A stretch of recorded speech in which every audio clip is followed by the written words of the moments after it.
Dokter Mary ceritain ke kita nih, awalnya gimana perjalanannya Dokter Mary sampai sekarang jadi dokter hewan. Silakan, dokter. Iya, banget juga ya ceritanya Sherina tadi. Kalau dari saya sendiri, memang keinginan dari jadi dokter hewan tuh udah dari kecil sih, terutama karena memang kan saya dari NTT dan kami tuh kebanyakan kan majoritinya NTT pasti senang pasti hewan, walaupun ironinya ya itu kan isu dog meat etc. Tapi karena background itu karena dari keluarga kami suka anjing, jadi dari kecil memang sudah pelihara anjing dan saya memang senang banget sama anjing gitu. Dan ya itu juga yang apa ya, waktu ya banyak lah beberapa kejadian pengalaman karena sedih dulu juga waktu masih kecil, anjing sendiri itu dikonsumsi gitu sama keluarga, jadi waktu itu kayak itu agak sedikit trauma. Tapi waktu itu berjanji sama diri sendiri bahwa satu saat harus bisa bantu gitu. Nah, lalu akhirnya lulus sekolah, apply untuk jadi kedokteran hewan, dan waktu pertama kali akhirnya ingin masuk di dunia NGO atau dunia shelter itu pas ada kegiatan, jadi ada kuliah tamu itu dari waktu itu saya kuliahnya di Udayana. Nah, jadi ada kuliah tamu dari Bali Animal Welfare Association dulu di mata kuliah kesejahteraan hewan. Nah, waktu dokter hewan dari bawah ini datang, terus saya benar-benar kayak terinspirasi banget gitu dan termotivasi gitu untuk pokoknya saya lulus, saya pengen banget jadi dokter shelter. Nah, itu tuh itu yang memotivasi itu jadi semester sekitar semester 3 atau semester 4 gitu, sekitar tahun 2009, berapa puluh tahun yang lalu. Soalnya saya masih ingat banget karena malam ada satu momen saya mimpi tentang itu, terus saya nulis di blog gitu. Zaman itu orang masih senang blog.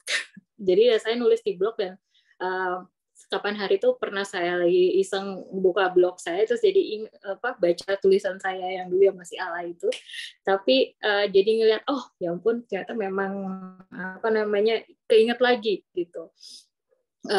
Kenapa dulu pengen masuk dan memang concern di shelter gitu, dan menemukan Jaan, lalu juga begitu lulus mas memang langsung ke shelter dan bertemu Jaan, dan di Jaan lebih ternyata lebih banyak gitu yang di cover, dan mereka di shelter juga. Jadi walaupun awalnya itu memang saya tuh concernnya dan memang sukanya di domestik, karena waktu itu ada 2 divisi itu, dan akhirnya kita ya saya akhirnya involve di wildlife juga, dan terutama di bagian rehabilitasi topeng monyet tuh kalau untuk wildlife-nya.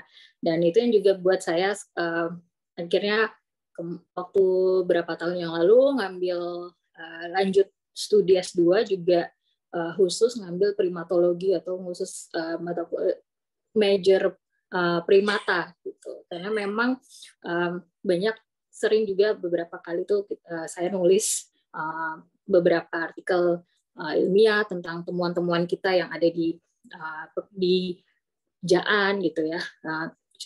Nggak cuma primates tapi juga tentang shelter juga. Dan ya di sini kita sangat apa ya, di Jaan ini banget saya merasa lingkungan yang sangat support, dan banyak kita dikasih kesempatan terutama juga ya untuk belajar ya, dan involve di berbagai macam kegiatan campaign yang karena memang fokusnya jaan, terutama jaan domestik, memang selain kita running program shelter, kita juga punya beberapa campaign dan yaitu salah satunya ada Dog Meat for Indonesia, ada edukasi, plus juga fokusnya di policy change atau perubahan kebijakan gitu. Jadi saya merasa banget ini komprehensif, bisa do something impactful gitu, karena nggak hanya berurusan dengan medis gitu, tapi bagaimana berdampak khususnya untuk kebijakan gitu kan, kebijakan. Jadi kita involve di beberapa bagaimana kita bikin berbagai macam strategi untuk berkampanye itu bagaimana bisa ini supaya bisa menghasilkan perubahan kebijakan perbaikan kesejahteraan hewan di Indonesia. Jadi ya, itu sih kira-kira summary-nya. Oke, thank you so much Dr. Mary. Nah, kalau kita ngomongin soal kesejahteraan hewan kayak yang tadi Dr. Mary sempat sebut juga. Nah, sebetulnya konsep ini tuh sebenarnya mencakupnya tuh seperti apa, Dok? Kalau di case-nya kita adalah yang kita bahas adalah kesejahteraan hewan-hewan, yaitu anabul gitu, misalnya yang banyak dipelihara yaitu hewan-hewan domestik seperti kucing dan anjing gitu misalnya. Karena kalau dari yang ku tahu gitu, ada yang bilang iya kesejahteraan hewan berarti kita justru nggak boleh pelihara mereka, they have to be in the wild gitu. Tapi terus ada juga yang kemudian bilang kalau loh, tapi kan mereka ini sudah kita domestifikasi, so it's our responsibility untuk kemudian merawat mereka gitu, nge-feed mereka, karena ya memang sudah di awal kita domestifikasi gitu. Nah, jadi kalau menurut Dr. Mary gitu, si konsep kesejahteraan hewan ini yang khususnya anabul itu seperti apa, Dok, supaya kita makin paham hari ini. Silakan, Dr. Mary. Wah, ini diskusinya menarik dan itu bisa kuliah juga nih. Tapi intinya adalah jadi kesejahteraan hewan seperti juga kesejahteraan manusia itu benar-benar spesifik. Okay. Jadi scientific secara ilmunya juga. Jadi kesejahteraan hewan benar-benar diukur berdasarkan kebutuhan masing-masing spesifik dalam spesies masing-masing. Jadi dalam menganalisa, dalam mengakomodir kebutuhan dasar ya untuk mencapai kesejahteraan dari masing-masing spesies hewan itu tidak sama. Misalnya sama-sama dalam ordo primata ini kita lihat. Misalnya contohnya, misalnya tadi tentang orangutan. Nah, kita bicara tentang orangutan dengan monyet ekor panjang atau makaka fascicularis, kebutuhan spesies dan kesejahteraan hewan pengukurannya itu berbeda. Okay. Kenapa misalnya? Itu contoh besar. Contohnya adalah kenapa? Karena kan dalam konsep kesejahteraan hewan ini kan sudah berkembang ya. Kalau yang mungkin didengar secara umum masih mungkin yang masih teman-teman yang masih misalnya kayak informasi yang ada yang sekarang kan masih pakai sistem Five Freedom ya. Five Freedom itu kan dikembangkan dari sebenarnya produksi hewan atau hewan-hewan yang diternakan. Jadi sebenarnya itu tidak mengcover secara umum. Nah, konsep yang sekarang sudah dikembangkan dan yang lebih holistik itu namanya sistem namanya 5 domain atau 5 domain kesejahteraan hewan. Nah, itu benar-benar akan membuat konsep hewan ini menjadi makhluk hidup yang seutuhnya, benar-benar whole being-nya.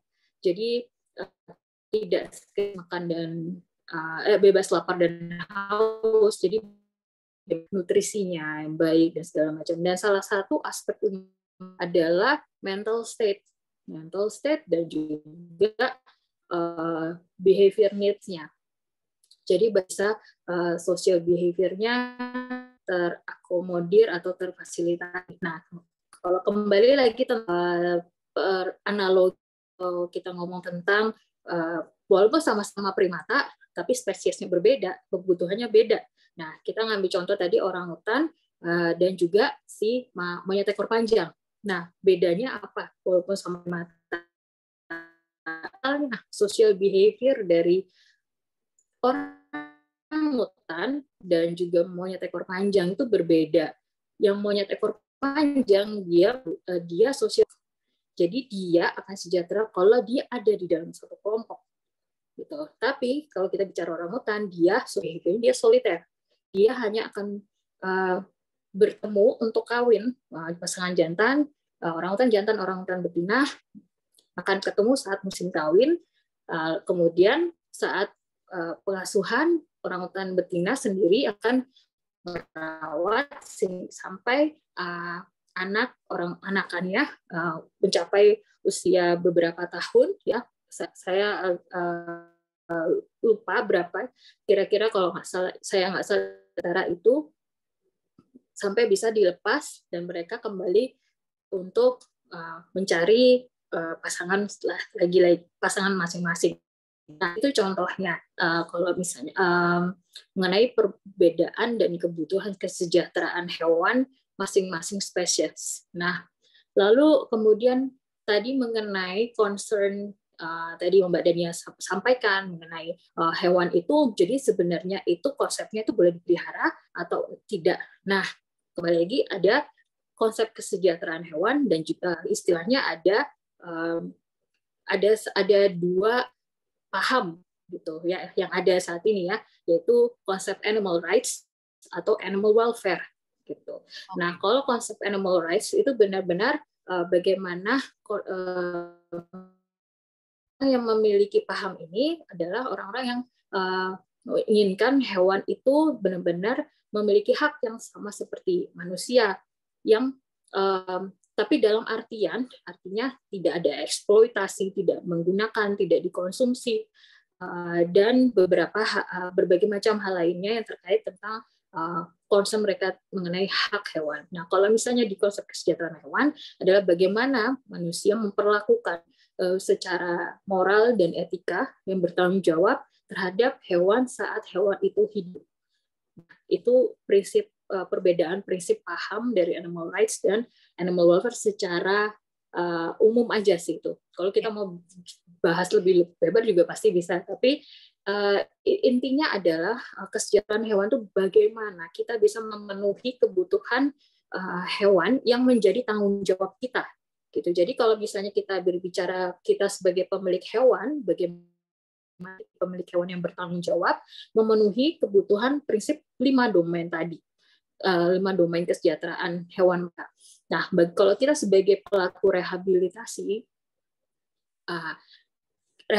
untuk satwa liar, untuk yang akan dilepasliarkan, terutama atau yang konsepnya rehabilitasi untuk sanctuary. Nah, itu bagaimana kita memberikan kebutuhan yang sesuai dengan kesejahteraan yang sesuai dengan kebutuhan masing spesiesnya. Ya, jadi kira-kira bagaimana kita memberikan kebutuhan tersebut. Oke. Thank you banget Dokter Mary. Nah, mungkin nih kalau ada teman-teman pencinta Anabul yang dari tadi dengerin Dokter Mary dan juga Kak Sherina cerita dan ada pertanyaan, boleh banget ya untuk langsung layangkan pertanyaannya teman-teman dengan cara chat di kolom chat di bawah ini. Pertanyaannya apa, dari siapa namanya, dan dari mana asalnya, nanti akan kita pilih untuk ditanyakan ketika sesi Q&A.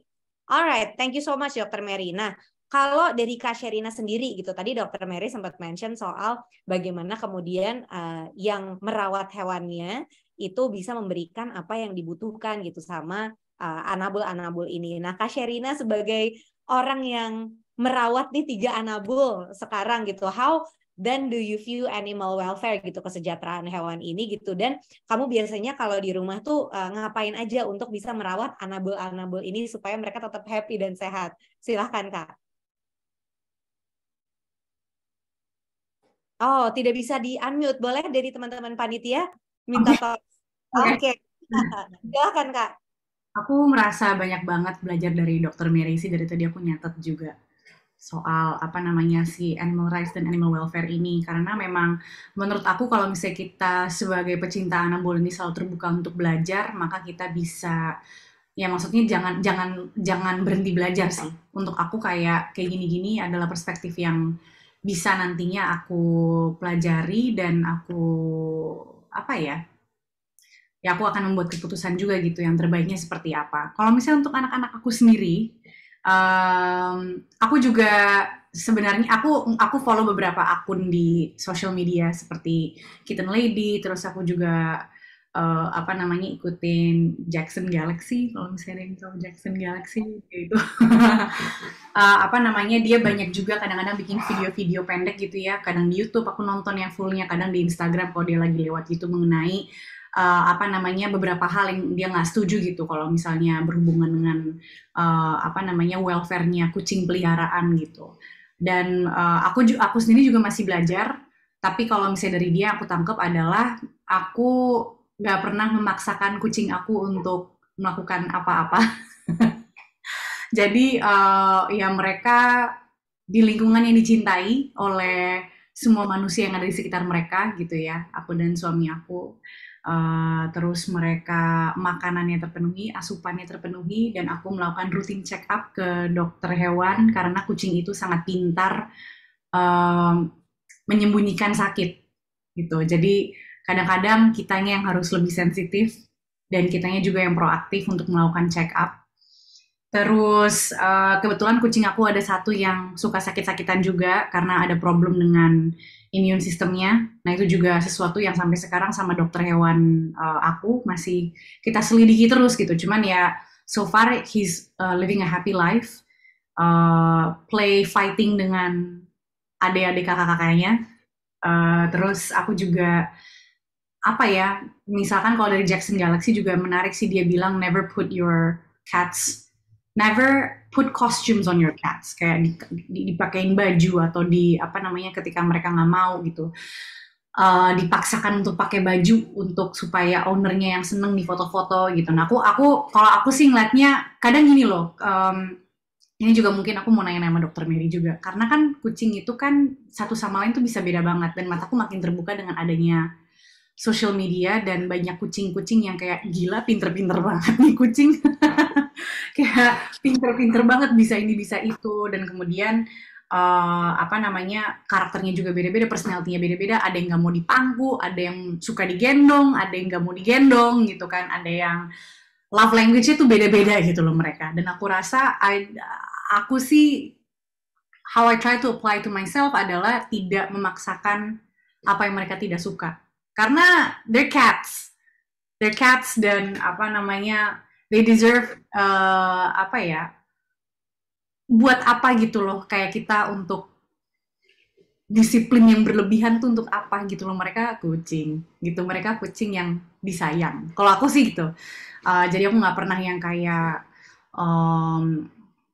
everything is based on rewards juga gitu. Kalau misalnya they do something good, aku kasih reward, aku kasih treats gitu. Misalkan if I have to do like the hard thing, misalkan ngasih dia obat dan dia nggak suka gitu, tapi harus gitu. Nah itu udahannya aku kasih reward. Sampai akhirnya dia sendiri yang datang ke aku untuk minta sesi minum obatnya karena dia pengen rewardnya setelahnya gitu. Jadi I try to like see it case by case, personality by personality. Yang ini nggak suka digendong, maka ya nggak bisa aku paksa gendong. Yang ini suka digendong, jadi ya aku gendong gitu. Jadi aku rasa gitu ya, menyesuaikan gitu. Apalagi itu kan Anabul sendiri gitu. Apa ya? Terus diajak main gitu kan, diajak main supaya terstimulate gitu. Karena mereka kan the ancestor yang sebelum di domesticate itu kan mereka hunting gitu ya, jadi itu instingnya juga harus tetap dikasih biar mereka ngabort dan pada akhirnya jadi mencakar-cakar sofa. Dan aku juga nggak menghukum mereka gitu kan, ada yang pakai air itu aku nggak gitu. Jadi I try to direct their attention gitu ke hal yang lebih, misalkan kalau mau cakar-cakar di sini ya kasih gitu Katri. Kalau aku lebih gitu sih approach-nya. I don't know if I'm doing it right, tapi ya aku belajar terus gitu dari bermacam-macam perspektif, dan juga apa namanya bagaimana si orang-orang yang aku follow yang bisa mempunyai info dan lebih mengerti jauh soal cat behavior gitu, yang menurut mereka terbaiknya gimana gitu. I really like them doing kayak misalnya di Stitch gitu videonya, terus kan sekarang kan konten kucing itu kan merajalela, konten anjing pun juga merajalela gitu. Kemudian ada yang ditakut-takutin lah pakai timun apa segala macam. Nah ini sama Jackson Galaxy tuh dikomentarin sama dia, why would you want to do that to your cat gitu. Nah jadi aku belajar gitu dari situ. Oh iya, oke, berarti ada yang cara yang lebih tepatnya gitu kali ya. Lebih baik humane buat mereka ya kita nyebutnya ya. Betul gitu. Itu sih kalau aku personally ke Anabulaku gitu. Dan kalau misalnya untuk animal welfare lainnya, um, aku rasa sekarang aku seneng kita dengan adanya social media, awareness-nya jadi jauh lebih reach-nya tuh kemana-mana gitu ya, lebih jauh lagi dibanding mungkin hanya per komunitas aja gitu. Sekarang orang-orang juga jadi lebih mempunyai kesadaran gitu bahwa, oh you know what, misalnya kayak Delman gitu ya, oh you know what, gue emang selama ini kalau ngeliat Delman tuh udah nggak apa ya, kayak ngeliat bagian dari tradisi, budaya, kultur. Jadi ya lihat aja gitu loh, tanpa mungkin ngeliat dari sisi hewannya, sampai akhirnya mulai ada video-video yang memperlihatkan betapa overwork delman-delman ini, kuda-kuda ini, betapa penyakitan lah dan lain-lain. Jadi baru di situ akhirnya terlihat bahwa this is beyond what you just see gitu as culture gitu, bahwa there's a huge problem yang terjadi gitu loh soal kesejahteraan kuda-kuda ini. Dan itu akhirnya jadi lebih kemana-mana, walaupun mungkin belum mempunyai definisi yang paling tepat untuk animal rights atau animal welfare, tapi at least si empatinya itu tergelitik, dan bagaimana caranya supaya compassion itu tidak hanya hilang kemudian pergi gitu, tapi pada akhirnya sedikit demi sedikit itu mengubah orang itu untuk menjadi orang yang lebih aware mengenai kebaikan lintas satwa dan spesies ini gitu. Gitu. Oke, thank you Kak Sherina, dan aku setuju banget sih Kak soal poin adalah to build empathy yang mungkin kita bisa mulai ya dari komunitas kita sayang Anabul, di mana kita ada di sini sekarang bareng-bareng ya supaya kita bisa belajar lebih banyak lagi dan juga supaya kita bisa belajar terus sama kayak Kak Sherina gitu, nggak berhenti sampai sini aja. Nah, mungkin kita sekarang belajar dari Dr. Mary. Kalau tadi kita dengerin gimana caranya Kak Sherina merawat Anabul-Anabulnya, kalau Dr. Mary di Yayasan Jaan, kalau ada anjing dan kucing nih dok di sana yang butuh perawatan, butuh bantuan gitu, biasanya gimana tuh cara penanganannya? Silakan dok, boleh diceritakan secara singkat. Ya, kalau kita berkaitan dengan shelter ya. Nah, jadi kalau misalnya bagaimana tentang shelter sendiri, yang kita lakukan pertama adalah kalau misalnya kita berbicara tentang shelter adalah bagaimana kita melakukan manajemen pencegahan, itu yang paling dasar dan itu paling prinsipal. Jadi implementasi melakukan manajemen shelter. Ya, manajemen shelter itulah yang akan membantu dan juga akan mencegah penyakit dan stres dan mempengaruhi kualitas hidup hewan-hewan yang ada di dalam shelter ya. Nah, kalau misalnya apa saja prinsip dalam manajemen shelter, ini yang masih kita juga melihat juga masih sangat minim informasi dan juga masih kurang awareness mengenai pentingnya manajemen shelter hewan. Nah, kalau saya pengen nambahin sedikit, memang sebelum saya membahas tentang kalau misalnya apa yang bisa dilakukan kalau hewan sakit dan segala macam, kenapa ini kita perlu bahas penting gitu, terutama juga mengenai gini, karena manajemen shelter hewan itu sangat dilakukan di shelter dan juga ini juga sangat relatable yang bisa diimplementasi jika seseorang memiliki hewan misalnya lebih dari 10 ekor gitu. Jadi seseorang memiliki hewan dalam jumlah banyak. Ini mereka juga perlu dan berkewajiban untuk mengimplementasikan prinsip manajemen shelter hewan. Nah, kenapa penting ya? Karena tadi di dalam prinsip manajemen shelter hewan itu kita dasarnya adalah bagaimana kita mengukur kualitas hidup hewan secara populasi gitu. Karena perbedaan pemelihara di bawah 5 ekor sama di atas 5 ekor itu sangat besar gitu. Nah, lalu kenapa paling penting? Karena kualitas hidup dari masing-masing individu hewan itu perlu diukur, karena kualitas hidup hewan yaitu kesejahteraan hewannya dari masing-masing individu. Jadi bukan lagi kita ngomong kelompok, kita ngomong masing-masing individu. Nah, dengan misalnya dengan kita ada intake hewan atau masuk hewan di rescue, ya itu tidak boleh masuk ke dalam shelter dulu. Gitu. Kalau proses harus, nah ini juga ter-apply juga selama memiliki atau merupakan komunitas atau independent rescuer misalnya. Nah, walaupun bukan shelter, tapi teman-teman independent rescuer juga harus melakukan ini. Jadi hewan yang boleh masuk ke dalam shelter hanya hewan sehat dan sudah tervaksinasi minimum 2 minggu. Jadi kita kenapa basicnya 2 minggu? Karena kita menunggu optimalisasi dari vaksin untuk antibody yang optimal dan wajib diberikan gitu. Jadi tidak menunggu 2 minggu setelah rescue baru boleh vaksin. Nah, kalau prinsip manajemen shelter ya boleh the day you rescue the animals itu the day you vaccinate them.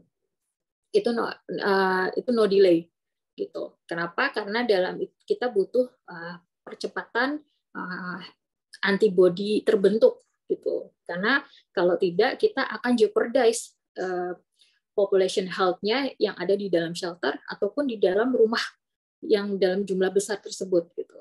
Jadi ya itu yang paling besar dan itu resikonya sangat-sangat besar karena banyak sekali ya saya juga beberapa kalau misalnya ada yang konsultasi gitu mereka kasusnya outbreak ada wabah mau kalau misalnya kalisi, panlik, kalau misalnya di kucing, kasus-kasus respiratory disease ya, terus kalau misalnya di anjing, parvo gitu, yang menyebabkan kematian besar di dalam shelter gitu, karena tidak adanya prosedur manajemen intake hewan.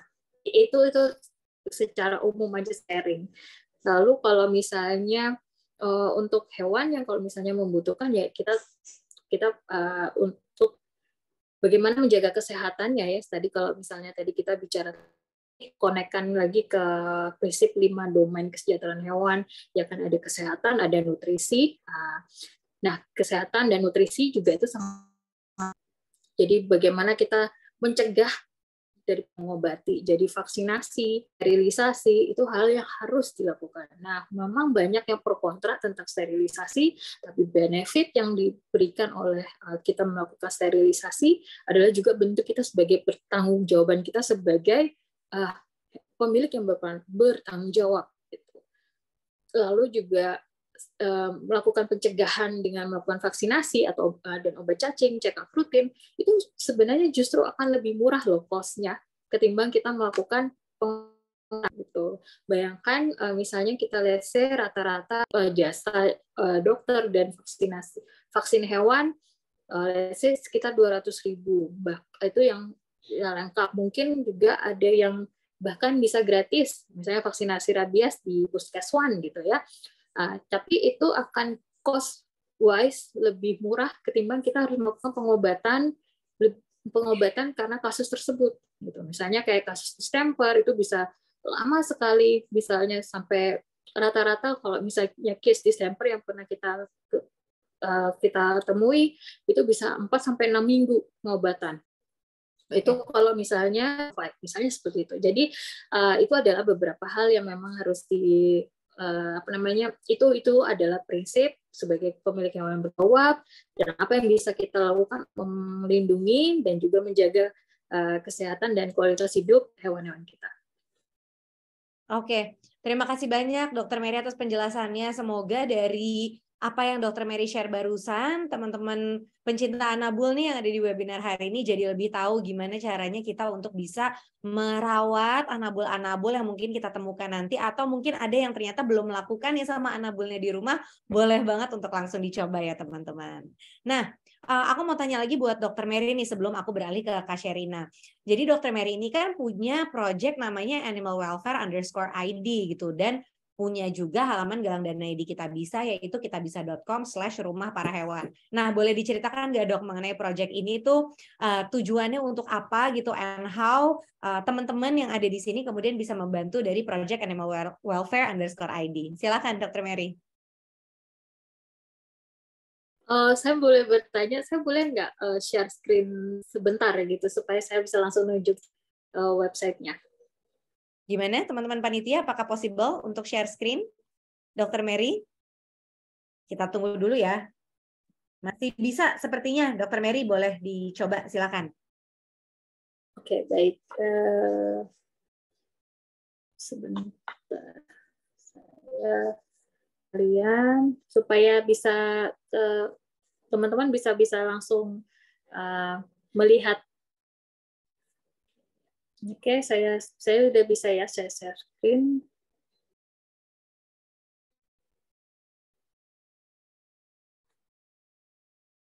Oke, sambil menunggu Dok, mungkin boleh diceritain sedikit ke kita kira-kira untuk Animal Welfare _ID ini seperti apa nih scope-nya? Silakan. Ya, oke, udah muncul di layar ya.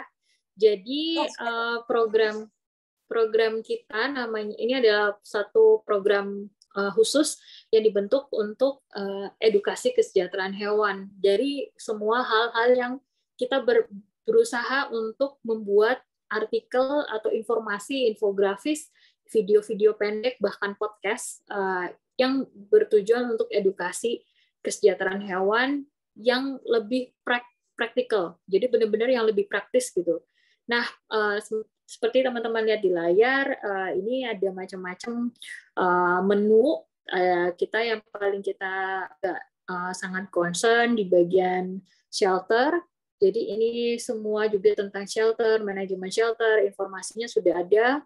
Lalu yang paling kita juga highlight di sini, menu kedua juga yang kita highlight di sini adalah menu komunitas. Jadi menu komunitas ini benar-benar membahas tentang kasus-kasus yang ada di lingkungan gitu. Dan di sini di di komunitas ini teman-teman bisa menemukan berbagai macam contoh studi kasus, terutama mengenai misalnya konflik dengan, salahnya kan paling sering ya, ini kan berdasarkan yang kita sering dapat email masuk, laporan masuk, adalah misalnya kayak teman-teman memelihara kucing atau memelihara hewan, lalu diusir warga atau diusir area di komplek area, atau bahkan ada keputusan sepihak apartemen yang ingin merelokasi atau membuang kucing-kucing, terutama kasusnya kan paling banyak kalau daerah Jawa itu ya,